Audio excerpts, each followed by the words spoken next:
Dear students, आज के इस लेक्चर में हम 10वीं क्लास का गणित का चौथा अध्याय द्विघात समीकरण की प्रश्नावली 4.2 के प्रश्न नंबर 2 से प्रश्न नंबर 6 तक हल करेंगे। तो प्रश्न नंबर 2 है, उदाहरण 1 में दी गई समस्याओं को हल कीजिए। तो उदाहरण 1 में जो पहली समस्या हमें दे रखी है, जब उसको सोल्व करेंगे तो द्विघात समीकरण जो आएगा वो x square minus 45x plus 324 बराबर 0 ये आएगा। यदि आप ये देखना चाहते हैं कि ये द्विघात समीकरण कहाँ से आ गई, तो इसके लिए आप उदाहरण नंबर 1 का वीडियो देख सकते हैं। वहां मैंने काफी डिटेल से आपको बताया हुआ है कि ये द्विघात समीकरण कैसे बनी। अब यहाँ पे इतना ही काम है कि x square minus 45x plus 324 को हम सोल्व कैसे करें। तो ये गुणनखंड विधि के द्वारा हम हल करेंगे। तो ऐसी दो संख्याएं ढूंढनी है जब हम उनका जोड़ करें तो -45 आए और जब उनका गुणा करें तो 324 आए। तो ऐसी दो संख्याएं ढूंढने के लिए ये 324 काफी बड़ा हो जाता है, हमें पढ़ा भी नहीं आएगा इतना, तो इसलिए इनके गुणनखंड विधि के द्वारा मैं ये आपको सिखा रहा हूँ। 324 के आप गुणनखंड कीजिए। 2 एकम 2, 2 छिके 12, 2 दूनी 4, 2 से ये 81 हो जाएगा, 3 से 27 हो जाएगा, 3 से 9 और 3 से 3। जब ये संख्याएं काफी बड़ी हो जाती है तो आपको इस टाइप से करना चाहिए। अब इन सभी का गुणा तो आपका 324 आएगा। अब हिट एंड ट्रायल मेथड से आपको देखना है गुणा कर करके कि 2 दूनी 4, 4 तिये 12, इधर देखो 3 तिये 9 तिये 27, 27 और 12 तो 39 हो जाएंगे, 45 नहीं होंगे। फिर आप देखो 2 दूनी 4 तिये 12 तिये 36, इन 4 का जोड़ जो है वो कितना आया 36, 4 का गुणा 36 और इनका जो गुणा है 9, 36 और 9 45। तो एक संख्या तो कितनी आ जाएगी -36 आ जाएगी, एक -9 आ जाएगी। तो ऐसे गुणनखंड से आपको ढूंढनी पड़ेगी। तो अब हम x square minus 45x plus 324 बराबर 0 को क्या लिखेंगे, x square minus 36x minus 9x plus 324 बराबर 0। इस 45 को हमने 36 प्लस 9 लिख दिया, नेगेटिव था तो दोनों नेगेटिव लगा दिए। अब इन दोनों में x कॉमन, तो x माइनस 36 हो जाएगा, यहाँ पे माइनस 9 कॉमन, ये x माइनस ये 36 पे चला जाएगा बराबर 0। तो ये दोनों ब्रैकेट यहाँ तक सेम है, तो इसका मतलब यहाँ तक हमारा क्वेश्चन ठीक है। तो x माइनस 36 आप कॉमन ले लोगे, इधर हो जाएगा x माइनस 9 बराबर 0। अब एक बार तो इस ब्रैकेट को 0 लिख दो, एक बार इस ब्रैकेट को 0 लिखो। x माइनस 36 बराबर 0, x माइनस 9 बराबर 0। तो x बराबर 36 आ जाएगा, x बराबर 9 आएगा। तो x बराबर 36 या x बराबर 9। तो इस तरह से प्रश्न नंबर 2 का भाग 1 कंप्लीट हुआ। अब प्रश्न नंबर 2 का दूसरा भाग है x square minus 55x plus 750 बराबर 0। तो जो उदाहरण 1 में हमें स्टेटमेंट दी है उसको सोल्व करने के बाद जो समीकरण बनेगी वो x square minus 55x plus 750 बराबर 0 बनेगी। अब हमें इस समीकरण को हल करना है। यदि हम गुणा करें तो 750 आना चाहिए और जोड़ करें तो -55 आना चाहिए। तो इस टाइप की जो दो संख्याएं बनेगी वो कौन सी बनेगी, -30 और -25 बनेगी। गुणा करें तो प्लस का 750 और जोड़ करें तो -55 बनता है। तो ये x square -30x -25x plus में 750 बराबर 0 हो जाएगा। x कॉमन, x -30 और माइनस यहाँ से 25 कॉमन ले लो, x माइनस 30 बराबर 0। ये दोनों यहाँ तक सेम ब्रैकेट आई है तो ये कॉमन ले जा सकती है और एक ब्रैकेट में ये x बच जाएगा यहाँ और यहाँ 25 बच जाएगा बराबर 0। अब x माइनस 30 बराबर 0 या x माइनस 25 बराबर 0। तो x के बराबर यहाँ से 30 आ जाएगा, यहाँ से x के बराबर 25 आ जाएगा। हमें ये x के मान ही ज्ञात करने थे। तो समस्या केवल यहीं पे आती है जब हमें दो संख्याएं ढूंढनी हो, जोड़ करें तो -55 और गुणा करें तो 750। तो यहाँ बिल्कुल सिंपल था, ये -30 और -25 आ गई थी। तो अतः इस द्विघात समीकरण के जो अभिष्ट हल है वो 30 और 25 हो जाएंगे। तो इस तरह प्रश्न नंबर 2 कंप्लीट हुआ।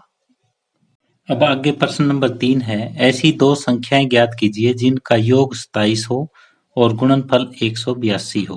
तो हमें ऐसी दो संख्याएं ज्ञात करनी है।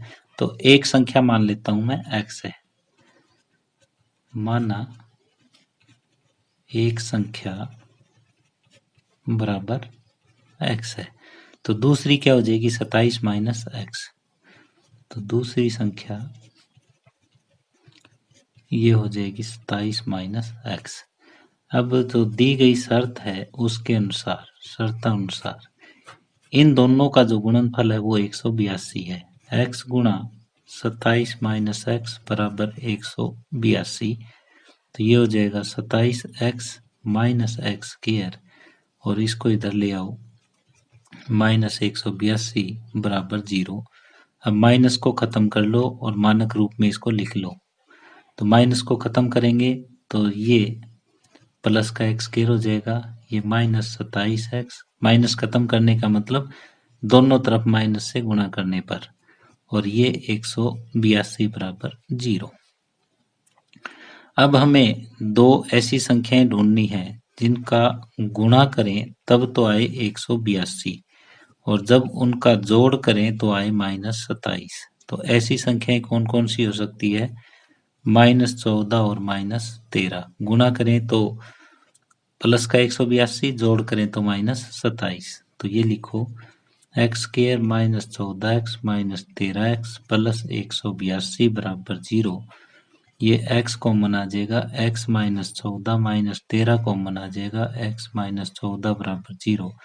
ये दोनों ब्रैकेट सेम है तो एक ये कॉमन ली जा सकती है। यहाँ 3 x बच जाएगा, यहाँ 13 बच जाएगा। तो या तो x -14 बराबर 0 या फिर x -13 बराबर 0। तो x बराबर 14 और यहाँ से x बराबर 13। यदि एक संख्या आपकी 14 है तो दूसरी संख्या कितनी हो जाएगी, दूसरी संख्या 27 माइनस 14 ये हो जाएगी 13। ये तो यदि मैंने x बराबर 14 लिया है, x बराबर 14 लिया है। यदि x बराबर 13 लें तो एक संख्या हमारी 13 है तो दूसरी संख्या कितनी हो जाएगी, दूसरी संख्या हो जाएगी 27 माइनस 13 14। यदि x बराबर 14 लोगे तो दूसरी संख्या 13 हो जाएगी, x बराबर 13 लोगे तो दूसरी 14। तो दो संख्याएं कौन कौन सी हो जाएगी, 13 और 14। अतः अभिष्ट संख्याएं जो है वो 13 और 14 है। अब प्रश्न नंबर 4 है, दो क्रमागत धनात्मक पूर्णांक ज्ञात कीजिए जिनके वर्गों का योग 365 है। तो हम दो क्रमागत धनात्मक पूर्णांक, जो क्रमागत भी हो, धनात्मक भी हो और पूर्णांक भी हो, तो वो माना दो धनात्मक पूर्णांक ये मान लेते हैं हम। कौन कौन सा, एक x है तो दूसरा x प्लस 1 है। ये लगातार जो है दो धनात्मक पूर्णांक हुए हमारे पास।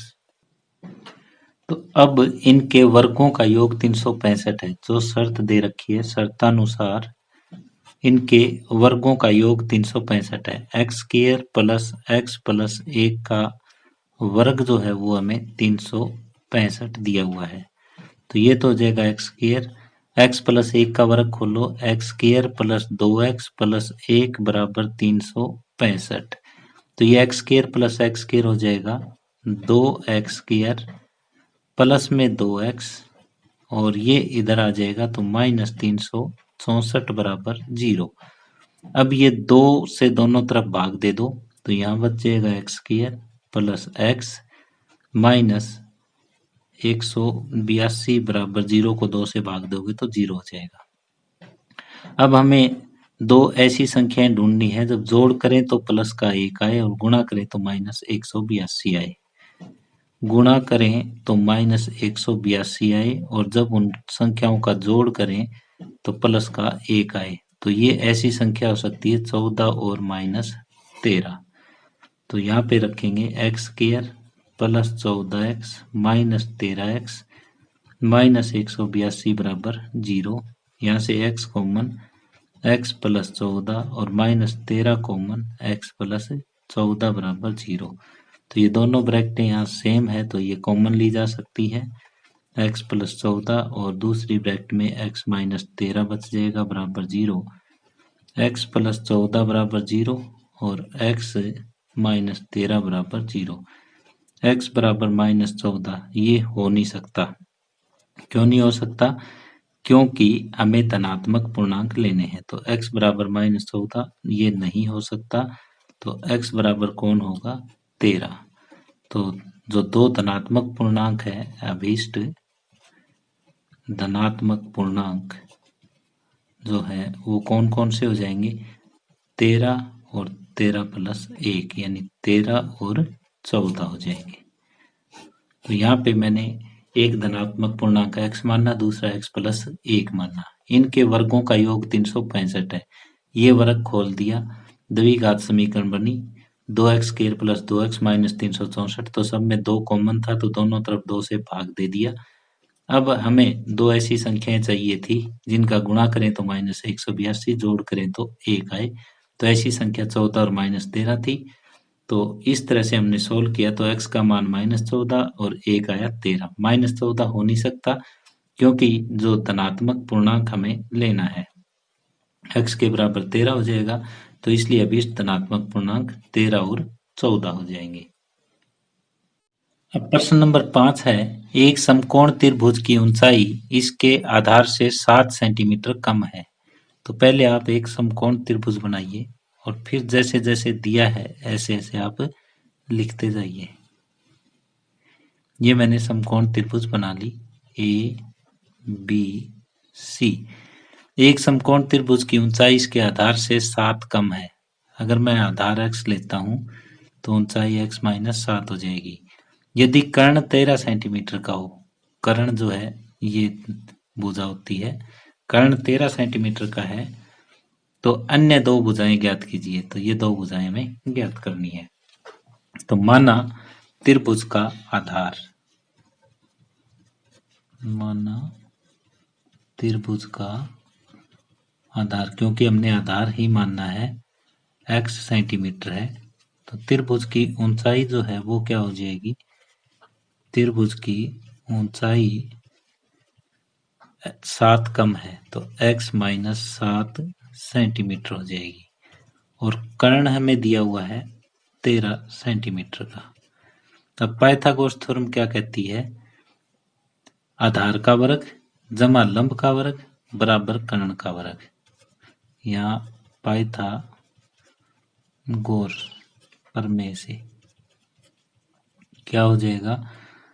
x का वर्ग प्लस x माइनस 7 का वर्ग बराबर 13 का वर्ग, यानी x square plus x square minus 14x a minus b का होल स्क्वायर खोल रहा हूँ प्लस 49 बराबर 169। ये x square plus x square हो जाएगा 2x स्क्वायर माइनस 14x, ये इधर आएगा तो माइनस 120। 49 में से 169 जाएंगे। अब हम क्या करें? दो कॉमन लेके और दोनों तरफ डिवाइड कर देंगे। तो ये x square minus 7x minus 60 बराबर 0, ये आया। अब गुणा करें तो माइनस 60 आए, जोड़ करें तो माइनस 7 आए। गुणा करें तो माइनस 60 आए और जोड़ करें तो माइनस 7 आए। ऐसी दो संख्याएं ढूंढनी है। तो माइनस 12 प्लस 5, माइनस 12 और प्लस 5 अगर लेते हैं, जोड़ ये आ जाएगा, गुणा ये हो जाएगी। तो x square minus 12x plus 5x minus 60 बराबर 0। x कॉमन ले लो, x माइनस 12 आ जाएगा, प्लस 5 कॉमन ले लो, x माइनस 12। तो यहाँ से x माइनस 12 आपका कॉमन आ जाएगा, इधर बच जाएगा x प्लस 5 बराबर 0। तो x माइनस 12 बराबर 0, x प्लस 5 बराबर 0। तो x के बराबर 12, x बराबर माइनस 5। तो माइनस 5 हो नहीं सकता तो x के बराबर कौन होगा? 12 होगा, क्योंकि भुजा कभी नेगेटिव नहीं होती। तो यहाँ पे x का मान 12 आया, तो इसका मतलब आधार जो है वो 12 सेंटीमीटर है। तो ऊंचाई कितनी हो जाएगी? ऊंचाई इससे 7 कम है, 12 माइनस 7 5 सेंटीमीटर। तो यहाँ पे आधार और ऊंचाई दोनों हमें ज्ञात करनी थी। तो इस तरह से प्रश्न नंबर 5 कंप्लीट हुआ। अब आगे प्रश्न नंबर 6 है, एक कुटीर उद्योग एक दिन में कुछ बर्तनों का निर्माण करता है। एक विशेष दिन यह देखा गया कि प्रत्येक नग की निर्माण लागत रुपयों में उस दिन निर्माण किए गए बर्तनों की संख्या के दुगने से 3 अधिक थी। यदि उस दिन की कुल निर्माण लागत 90 रुपये थी, तो निर्मित बर्तनों की संख्या और प्रति नग लागत ज्ञात कीजिए। तो यहाँ पे एक विशेष दिन ये देखा गया कि प्रत्येक नग की निर्माण लागत उस दिन निर्माण किए गए बर्तनों की संख्या के दुगने से 3 अधिक थी। तो अगर आप ये बर्तनों की संख्या मान लेते हो x, तो निर्माण लागत आ जाएगी प्रति नग की। माना विशेष दिन बर्तनों की संख्या, मैंने विशेष दिन पे बर्तनों की संख्या x मान ली, तो उस दिन एक नग की निर्माण लागत, ये निर्माण लागत कितनी हो जाएगी उस दिन की? दुगने से 3 अधिक, दुगने से 3 अधिक। ये देखो, एक दिन बर्तनों की संख्या x बनी और जो निर्माण की लागत है बर्तनों की संख्या के दुगने से 3 अधिक है प्रत्येक नग की। तो अब शर्तानुसार देखो क्या है। शर्तानुसार हम ये चलते हैं कि जो बर्तनों की निर्माण लागत है वो ये हो जाएगी x गुणा 2x प्लस 3, और इधर लागत कितनी है? 90 रुपए। इधर से तो हमने दी हुई लागत ज्ञात कर ली और इधर ओरिजिनल लागत ज्ञात कर ली। तो ये होगा 2x square plus 3x minus 90 बराबर 0। अब हमें इसके गुणनखंड बनाने हैं। गुणा करें तो माइनस 90 है, जोड़ करें तो प्लस का 3, तो प्लस 15 और माइनस कितना हो जाएगा? 12, क्योंकि 180 चाहिए गुणा। 2x square plus 15x minus 12x minus 90 बराबर 0। गुणा करें तो 180 आए माइनस का, जोड़ करें तो प्लस 3 आए, तो प्लस 15 और माइनस 12 हो जाएंगे। तो यहाँ से x कॉमन, ये हो जाएगा 2x प्लस 15, और यहाँ से 6 कॉमन, 2x प्लस 15 बराबर 0। अब ये देखो दोनों में सेम ब्रैकेट है, कॉमन आ जाएगी 2x प्लस 15 और यहाँ पे x माइनस 6 बराबर 0। तो ये हो जाएगा 2x प्लस 15 बराबर 0, या फिर x माइनस 6 बराबर 0। तो 2x बराबर माइनस 15 और x बराबर माइनस 15/2। तो जो बर्तनों की संख्या है वो नेगेटिव नहीं हो सकती, ये संभव नहीं है कि माइनस 15/2 हो, तो इसलिए x बराबर 6। तो यहाँ पे बर्तनों की संख्या आ जाएगी हमारे पास, बर्तनों की संख्या बराबर 6, और जो निर्माण लागत है प्रति बर्तन निर्माण लागत, इसके दुगने से 3 अधिक, 6 गुणा 2 प्लस 3 यानी 12 प्लस 3 15 रुपए। अब ये देख लो, एक बर्तन की लागत 15 रुपए है, 6 बर्तन बने तो उस दिन टोटल कितने लगे थे? 90। एक बार मैं रिपीट कर रहा हूँ इस क्वेश्चन को। माना कि कोई विशेष दिन बर्तनों जो बनाए उस उद्योग ने वो x थे, और एक बर्तन की जो निर्माण लागत थी दुगने से 3 अधिक थी, तो उस दिन कुल निर्माण लागत कितनी होगी? इन दोनों का गुणा हो जाएगा, और इधर से कुल निर्माण लागत है वो 90 रुपए है। तो इन दोनों को यूज करते हुए एक द्विघात समीकरण हमने बनाई, और इस द्विघात समीकरण को सोल्व किया तो x का मान माइनस 15/2 और x का मान 6 आया। माइनस 15/2 नहीं हो सकता, क्योंकि कोई भी बर्तन जो है वो नेगेटिव नहीं होगा। तो बर्तनों की संख्या 6 और प्रति बर्तन निर्माण लागत x का मान यहाँ रख देंगे। तो इसी के साथ आज का ये लेक्चर हम यहीं समाप्त कर रहे हैं। डियर स्टूडेंट्स, यदि आपको ये वीडियो पसंद आई हो तो प्लीज इसे शेयर करें और लाइक करें। यदि आपने अभी तक इस चैनल को सब्सक्राइब नहीं किया है तो प्लीज इस चैनल को सब्सक्राइब कर लें और बेल वाला बटन भी साथ में दबा दें ताकि आने वाले वीडियो के नोटिफिकेशन आप तक पहुंचते रहें। धन्यवाद।